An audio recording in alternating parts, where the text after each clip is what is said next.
19-20ನೇ ಕವನ. ಕಂಡಳವರಿಬ್ಬರನ್ನು ದಪ್ಪನೆ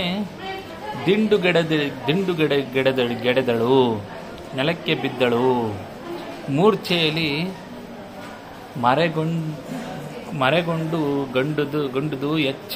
ಮರೆಗೊಂಡುದೆಚ್ಚರು ಮಾದ್ರಿಮಿಗೆ ಅಲುಬಿದಳು ಗೋಳಿಡುತ್ತಾ.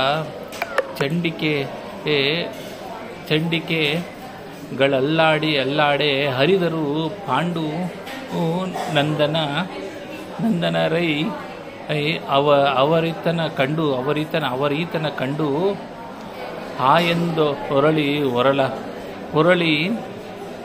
ಹೊರಳಿದರ ಅವನೀಪನ ಮೇಲೆ ಅವರ ತಂದೆಯ ಮೇಲೆ ಹೊರಳಾಡಿದರು. ಅಂದರೆ ಮಾದ್ರಿ ಪಾಂಡು ಇಬ್ಬರನ್ನೂ ಕಂಡು ಕುಂತಿಯು ಮೂರ್ಛೆಗೊಂಡು ದಪ್ಪನೆ ನೆಲಕ್ಕೆ ಬಿದ್ದಳು. ಮಾದ್ರಿಯು ಹಲುಬುತ್ತಾ ಗೋಳಾಡುತ್ತಿದ್ದಳು.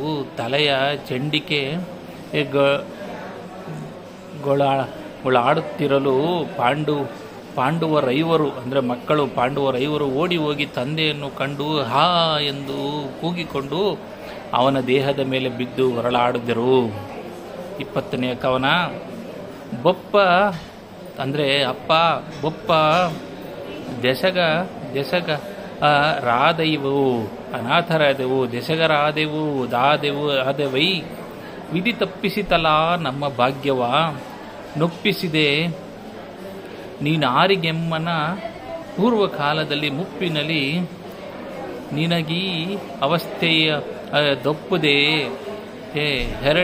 ಹೆರಡಿವಿಯಲ್ಲಿ ಈ ಅಡವಿಯಲ್ಲಿ ಅಂದರೆ ಅವಿಯಲ್ಲಿ ಮಲಗಿಪ್ಪುದೆ ಏಕೆಂದು ಹೊರಳಿ ಮರಗಿದರ ಕುಮಾರಕರು. ಅಂದರೆ ಅಪ್ಪ, ನಾವು ಅನಾಥರಾದೆವು, ನಮ್ಮ ಭಾಗ್ಯವನ್ನು ವಿಧಿಯು ಸೆಳೆದುಕೊಂಡಿತು, ನಮ್ಮನ್ನು ಯಾರಿಗೊಪ್ಪಿಸಿ ಹೋದೆ, ಈ ಮುಪ್ಪಿನಲ್ಲಿ ಅಡವಿಯಲ್ಲಿ ಹೀಗೆ ಮಲಗಿರುವುದೇಕೆ, ನಿನಗೆ ಇದು ಒಪ್ಪುತ್ತಿದೆಯೇ ಎಂದು ಪಾಂಡವರು ದುಃಖಿಸಿದರು. ಧನ್ಯವಾದಗಳು.